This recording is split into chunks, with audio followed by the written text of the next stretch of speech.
one of the things I've been saying a lot is that we see some echoes from what happened 30 years ago when people were worried about how the internet was going to impact healthcare.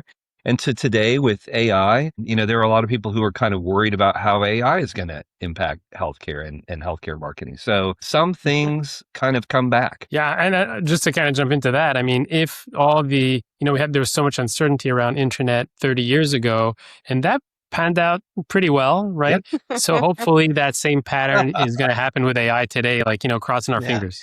Yeah. We had yeah, so that's what I many hope. clients who thought it was a fad. We didn't have to put much into it because it's a fad. It's going to go away in the short term.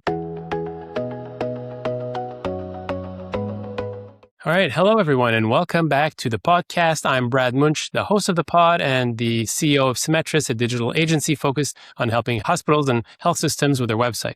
Today, I am joined by Mike Schneider and Kathy Divis from Greystone.net. Now, Greystone.net has a really pretty unique vantage point in healthcare marketing because not only do they work with health systems on digital strategy and vendor selection and technology decisions, they also are the organizers of HCIC. And that gives them a really front row seat into all the topics that healthcare marketers are bringing forward right now. So I wanted to invite them to the conversation today so I could figure out, based on the signals that they're getting from this year's program, what is really top of mind for healthcare marketers today. Mike, Kathy, thanks for joining me. Yeah, Thank you thanks for for having having us, us. Brad. So before we get into the themes, I don't know if you either want to introduce yourselves a bit but also explain to me or to our audience why Greystone.net and the HCIC conference are such great ways for you to understand what's going on in the market right now. Mike, do you want to go first?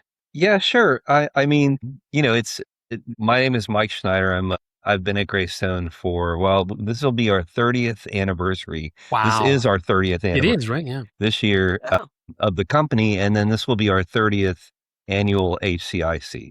And I've been around for 29 of the 30. So I've seen a lot. And, there's a lot that happens in the healthcare digital space. But as you can imagine, over time, a lot has happened in the healthcare digital space and it's evolved. So when we first started, the internet was a new thing and there were a lot of doubters as to whether healthcare and the internet actually fit together and whether healthcare organizations could really leverage the internet for anything related to delivering and providing access to healthcare. But that's all obviously changed a lot over 30 years. And so we've seen a lot of change, but also one of the things I've been saying a lot is that we see some echoes from what happened 30 years ago when people were worried about how the internet was going to impact healthcare. And to today with AI, there are a lot of people who are kind of worried about how AI is going to impact healthcare and healthcare marketing. So some things kind of come back. And that's one thing that we're seeing in the way that the topics are happening in relationship to healthcare marketing. Yeah. And just to kind of jump into that, I mean, if all there was so much uncertainty around internet 30 years ago, and that panned out pretty well, right? Yep. So hopefully that same pattern is going to happen with AI today, crossing our fingers. Yeah. We had so that's what many I hope. clients who thought it was a fad. Yeah. We didn't have to put much into it because it's a fad. It's gonna go away in the short term. Man, crazy. And Kathy, do you want to introduce yourself a bit, or do you want to jump into Sure, the I'm subjects? happy to. I'm Kathy Divis. I'm president of Greystone, and unlike Mike, I've been here since the very beginning. So I've been at all 30 of the healthcare interactive conferences. And a lot has changed. Personally, I do a lot of consulting, everything from digital strategy to call centers, manage the conference quite a bit. Obviously, that's a big part of what I do too. But what we've seen transpire in the last 30 years is like nothing, we ever really dreamt about. When we did our first conference back in 96, there were maybe 50 people there trying to figure out what the heck should they do with a website in healthcare. Wow, that's crazy. And I think that I'm looking forward to our conversation today because it's not only a snapshot of this year, and I think that you both kind of insinuated the fact that you have all that background knowledge of all the history of everything that's happened. So I'm looking forward to how you're going to be nuancing these different topics that we're seeing this year. So we can maybe just jump in right now. And I know the one thing that when we were prepping for the call that was super top of mind, you were telling me is that trust is something that is showing up a lot, in particular this year. So what's your interpretation of that? And why would you say that that is so prevalent? Well, I can take a lead on that. One of the things that Mike and I realized pretty early on back in February or March when we started looking at all the proposals that we were getting in for the conference, and we usually get somewhere between 200, 250 people who put in a proposal and want to speak. And I would guess easily 30, 40% of those had some kind of trust element either in the title or in the description. And so it became very clear to us very early on that that was a topic that was top of mind with marketers. My assumption is that that's largely because AI has started to invade the space. And everyone from ourselves to our patients to our clients are trying to figure out how to build that brand authority, how to build that trust, whether or not the content they're seeing is trustworthy, if the brand is trustworthy, those kinds of things. So it's really become, I think, a flashpoint for not only our patients, but ourselves as chief marketing officers or chief digital officers. How can we ensure that our brands have a trust factor in them that will make people want to come to us? And it's hitting a high peak right now, in my opinion. Yeah, and I would add to that, we live in a world that's ever changing, right? I mean, people's opinions and how they leverage technology and what they see on TV or the screen that's in front of them. I mean, maybe it's not a TV, but we live in a world where people trust the experts less because there is a lot of other information that's out there, whether it's accurate or inaccurate, that is but we find people who are digesting a tremendous amount of content and then making decisions based on what it is that they're hearing or seeing. And so, healthcare institutions are just one of many, I think, sectors where you've got folks that are experts in their field and deliver a level of care, but they're fighting against other things that are being said on the internet or politically or, from AI. And so what healthcare organizations seek to do is kind of establish that you can confidently depend on their opinion and that you can confidently make an appointment with a physician and get the care that you need. And organizations are kind of struggling with that from like a marketing communication perspective to make sure that what they're saying is accurate and that they're building that confidence in the consumer arena so that folks trust them. Yeah, It's interesting. Yeah. Oh, I'm sorry, Brett. I was just going to say it's kind of interesting because I mean, it wasn't all that long ago, and it probably still happens, that we heard doctors complaining all the time about, patients come in and they've got Dr. Google in their hand, and Google tells them how to do this and how to do that, and what drugs they should be taking, and even what diagnosis they might have. I have these 10 Right. symptoms, therefore I have X, according to Dr. Google. Well, I think our time now, at this point in time, it's been hyper escalated because you have on top of that, you have AI that'll go out there and will search, thousands and thousands of things and come back with an overview of your issue, your question, and an answer to your question. And it seems authoritarian. And, if you don't know any better, you think it's correct. So I think that's just a escalation of what's kind of been happening in the internet all along. Yeah. So it's kind of like making sure that your system is not just another point in all that noise, but it's like a beacon of saying our information is verified, it's trusted, we have the experts, and this is really worthwhile. So I think just kind of getting into that conversation, but also maybe demonstrating that our point of view is not just an opinion, right? It's something that's based in our experience, our history as an organization, our knowledge of, healthcare in general. So I think it is a really tough question. And one thing that I've been, thinking about in the regards of trust, because there is that element that we've been talking about of, do individuals trust that content? Are they confident when they go onto the website?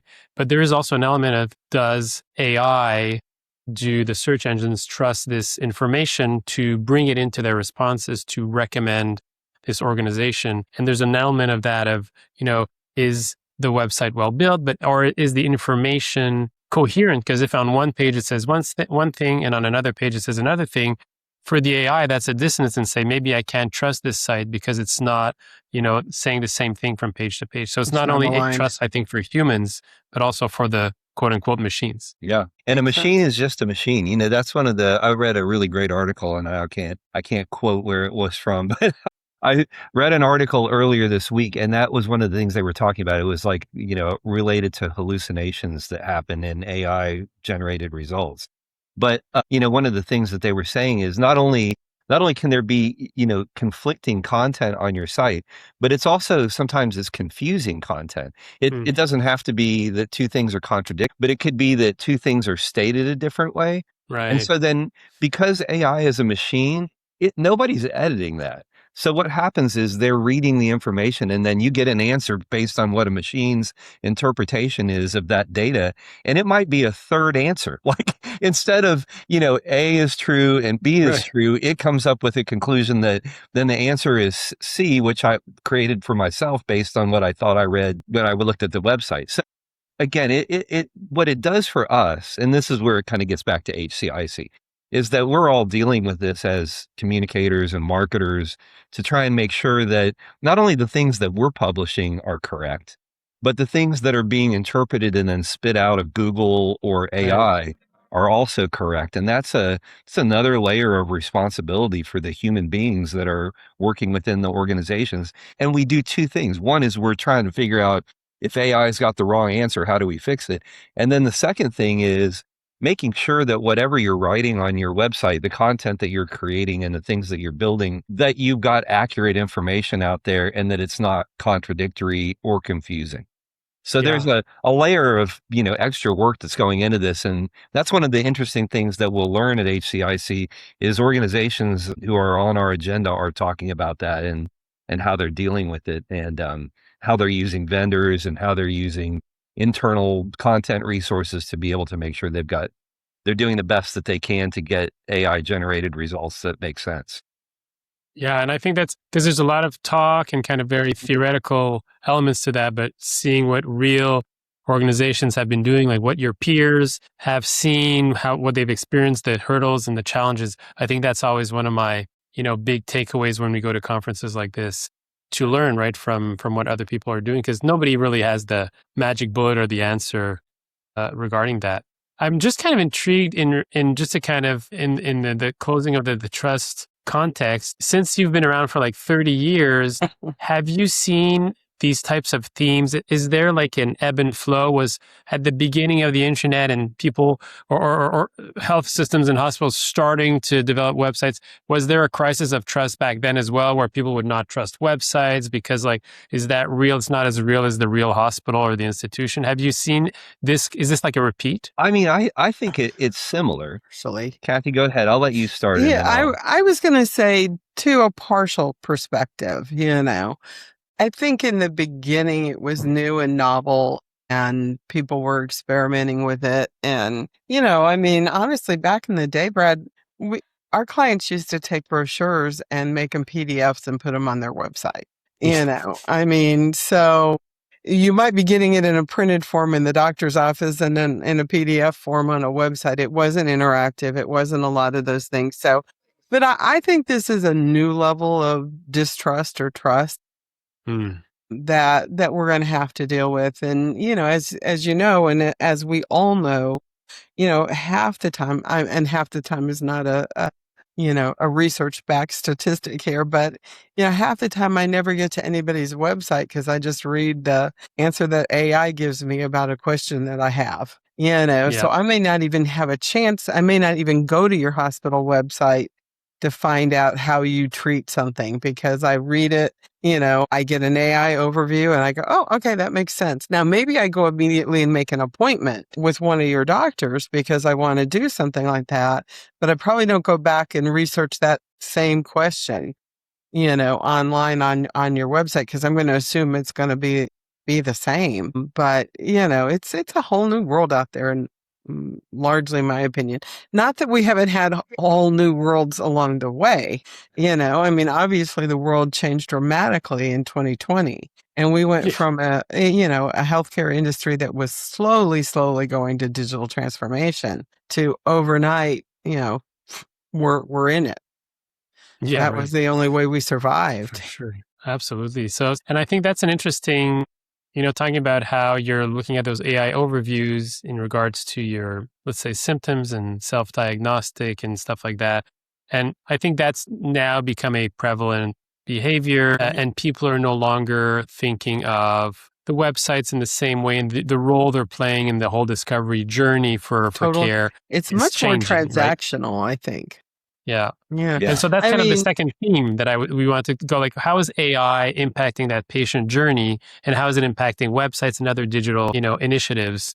And so I think that's one of the first, right? Yeah, I think exactly. And I mean, I know everybody I know gets a my chart or a test result. And if they don't totally understand it, cut and paste it into Chat GPT or Claude or something and get a layman's answer to whether this is good news or bad news or whatever it might be, or explain it. So, I think it's changing. And then once you know that, then maybe you have a different conversation with your doctor, or you don't. If you get a test result and you don't understand what it says 100% in your app, and you feed it into AI and it comes back and said, hey, that's good news because blah, blah, blah, blah, blah. You go, oh, okay. I don't have to talk to my doctor because it's good news. And then 10 days later when the doctor says, hey, good news, your blood results were great. You go, yeah, I knew that, Or if it's vice versa, then you know that you need to do something else. But so I think, I tend to see websites now as being the important piece of the website is to be really easily transactional, because I'm probably going to get my general information in another way. I may get it from your website. I may get part of it from your website. But a lot of times, by the time somebody comes to a hospital or health system website, they want to do something. I need to schedule an appointment, get an RX, get, whatever it might be. Yeah. And Mike, are you seeing, is this like the different sessions that are related to AI, obviously, which is the second biggest theme this year? Is it corroborating what you're seeing when you're doing your consultation with clients and what you're seeing overall in the market? Yeah, absolutely. The first thing that I always say when I'm thinking about AI and healthcare marketing is that it's not just one thing, it's 100 things.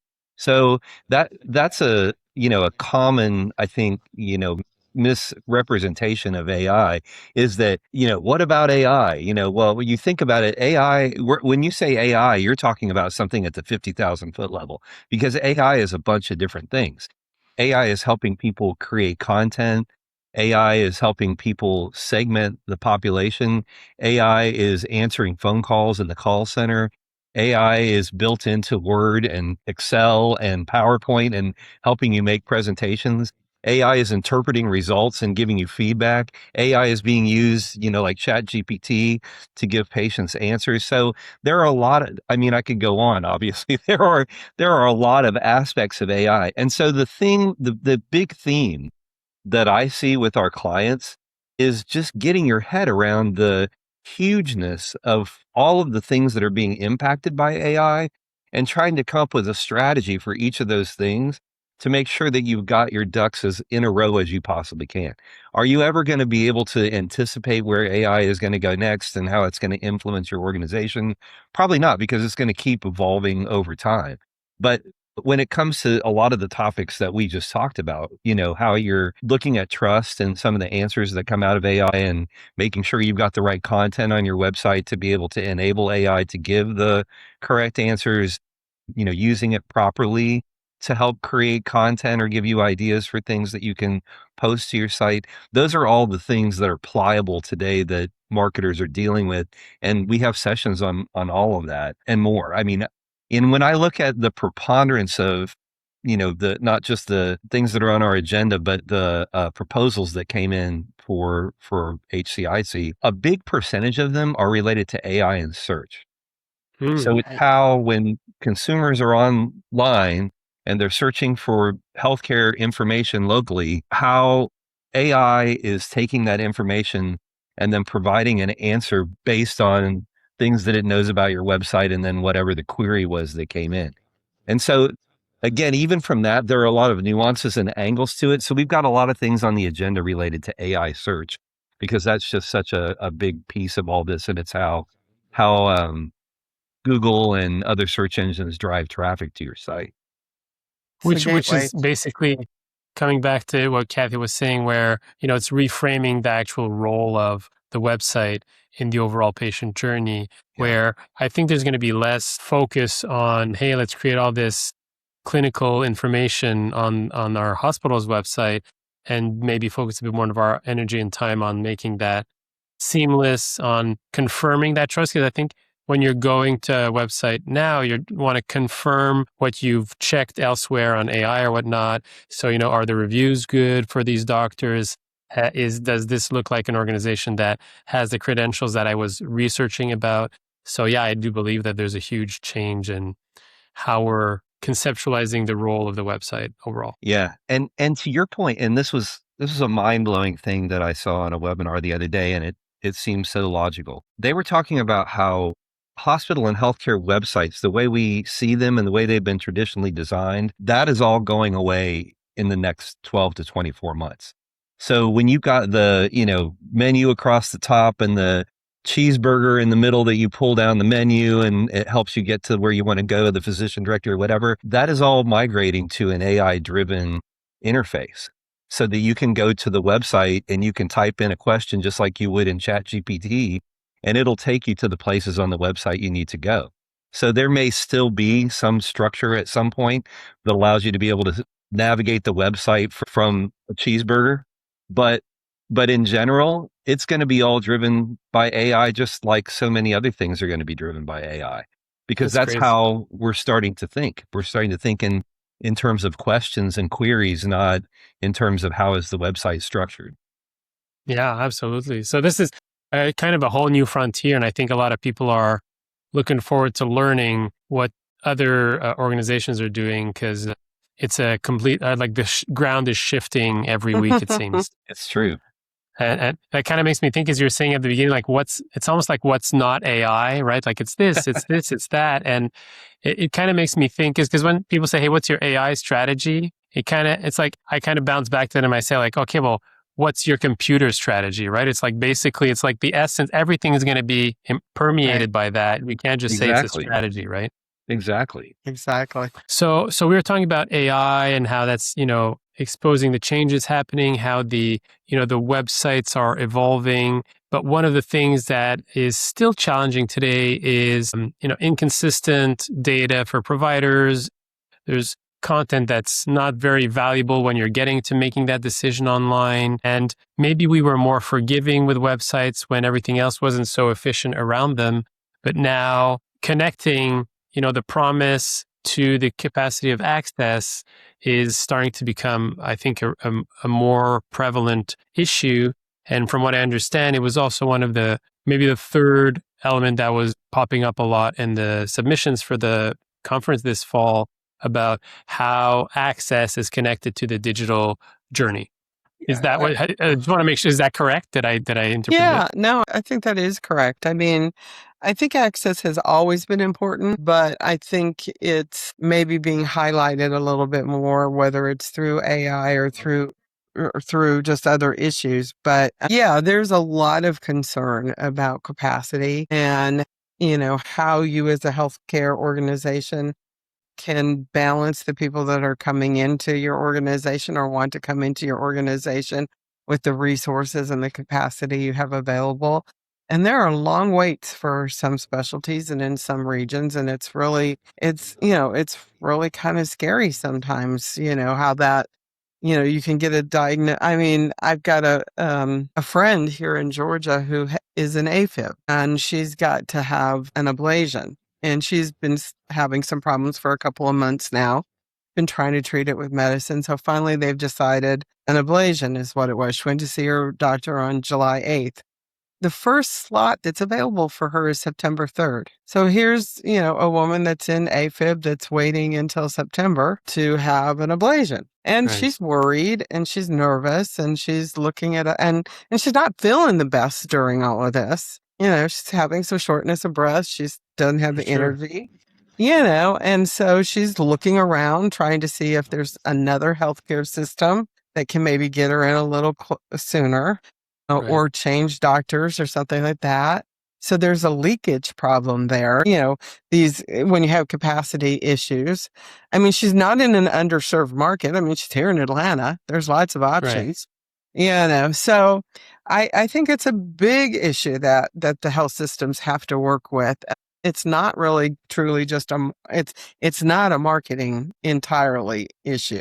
Right. I mean, it's There's a portion, right? operations. Yeah. Yeah, but But we can it's a big deal. But I'm wondering, like, I think there's also a way for, on the marketing side, we can maybe help to manage expectations for the different patients, maybe when they're booking. It could be, Right. what emails or touch elements we're giving after to prepare them, to explain to them, what to plan to be, Right.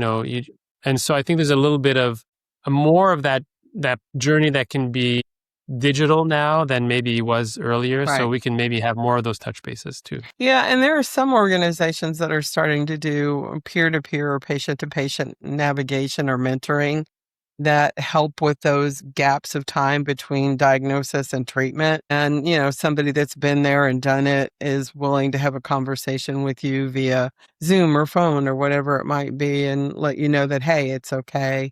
I know it's a little longer than you'd want to wait, but here's why it's going to be all right.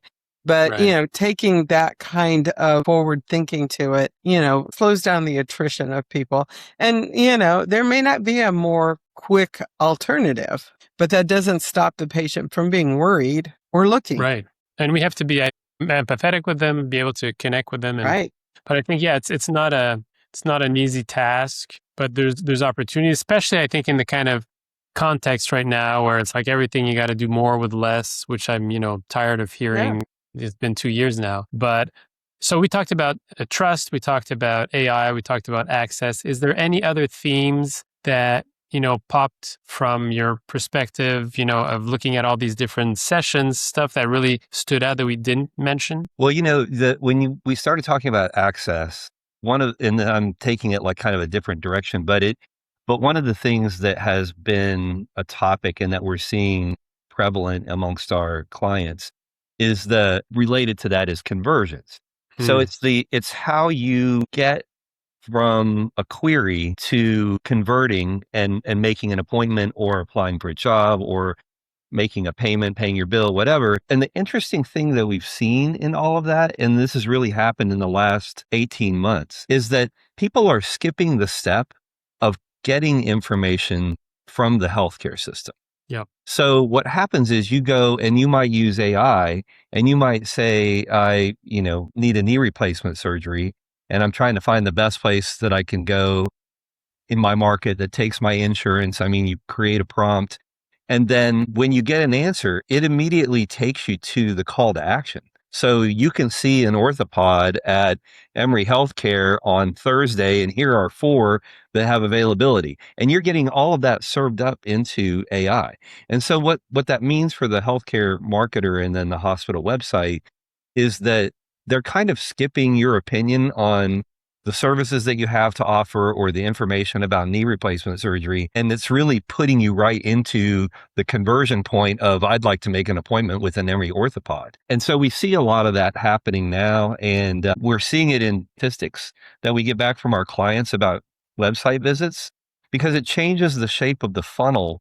In the beginning, it was put as much information out there as you can. And then when Google finds that you've got that information on your website, it takes you to a page on the hospital website, and then you trickle down to making an appointment. Now you've got to make sure that you're rock solid when it comes to that conversion point for folks, because that's where they're coming in. They're not coming in at the top of the funnel. They're coming in the middle or at the bottom. Yeah. And I like to kind of compare, health system websites now a little bit to like airlines and because you're going to basically plan your trip outside the airline's website. But then when you're ready to purchase that plane or that ticket, that's when you go to the website and then you try to figure out. And then it's same as you were saying, like you're going to compare prices online and stuff like that. And you you might not even go through that actual website from the airline. It might be through a third-party type website. I don't know if today it's possible to do it through AI, but I think that's kind of a direction where it's going for sure. I wouldn't be surprised. Yeah. Yeah. And so we had a little bit of insights on what's going on in the agenda and the different themes that are shaping up. Is there anything else that you're getting insight from overall from the HCIC conference, or things that are worth mentioning to the audience that, is really interesting about this year's edition? Well, this year, go ahead, Yeah, Kathy. go ahead, Mike. No. Well, I was going to say, I'm not sure what Mike is going to say, but since we're at a standoff there for a second, for us this year is a special year because it is our 30th anniversary. So part of what we're going to do this year is celebrate a little bit because it is a milestone, at least in our minds. And we want to remember and remind people of how far we have come, because so often we think, we're not making enough progress. We're not doing enough. We're not, and honestly, there still are some problems that we had 30 years ago when we were healthcare marketers that we have today, hence the capacity and the appointment scheduling, things like that. But we want to do a little bit of celebrating this year too about what really phenomenal improvements have been brought to the industry as a whole because of, the digital transformation over the last 30 years, 20 years, however long you want to say it. So anyway, we're excited about that. Yeah. Very cool.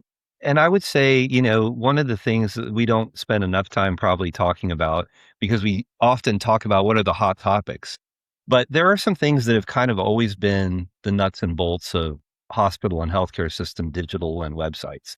And those are things like design and staffing and what's your budget and what kind of tools are you using? What's the technology that's out there? And that's one of the things that I feel like has always been the cornerstone of HCIC. It's the ability to get together and network with people that are dealing with the same thing you're dealing with. And so that I can say, hey, Brad, what are you guys doing over at Advent Health? Because we're trying to figure out how to solve this problem. And I don't know what tools are out there, or I don't know how to staff it properly. And so that's, not only is that all on the agenda, but it's also part of the networking component, and then the exhibit hall that we have, which, gives you access to a lot of the vendors in the space and the technology that's out there. So, that's the special sauce, I think, at HCIC is you get access to a lot of answers, and it's your one time of the year. I don't know what other conferences are out there that have the same mix that we have, but I don't think there's a lot. So if you're coming to this conference, it's your one chance to pick the brain of some of your peers and learn a little bit about what other organizations are doing and get answers to some questions. Yeah, it is definitely. Yeah, go ahead. I was going to say for us, we think that includes the vendors and the exhibitors that are in the hall, because honestly, they're some of the brightest people in our industry. They may be focused on one small niche of our industry, but they know it inside out. And so we really push people to go to the hall and talk to our vendors, and we have a lot of opportunities for that, and to mix and mingle outside of the hall, of course. But I think if you don't take advantage of your opportunity to sit down or stand and, just have a quick conversation about, a problem that you're having, and maybe someone has an insight inside the hall for you, I think you've lost something, because there's really bright people inside the exhibit hall, in the speakers, amongst the faculty. Take advantage of those things, because you only get them once a year. It's about, not that you can't pick up the phone and call, but this is a face-to-face opportunity that you don't get very often. Yeah, especially in this post-COVID world where, a lot of stuff that's happening in Zoom conversations. So this really kind of is hyping me up for the conference in October this year. Yeah. And I look forward to celebrating with you both the 30 years. I'll be there for sure. And so thanks for sharing all the insights from the conference, and looking forward to see you there. Great. Thanks. We are Brad. too. All right. So there we go.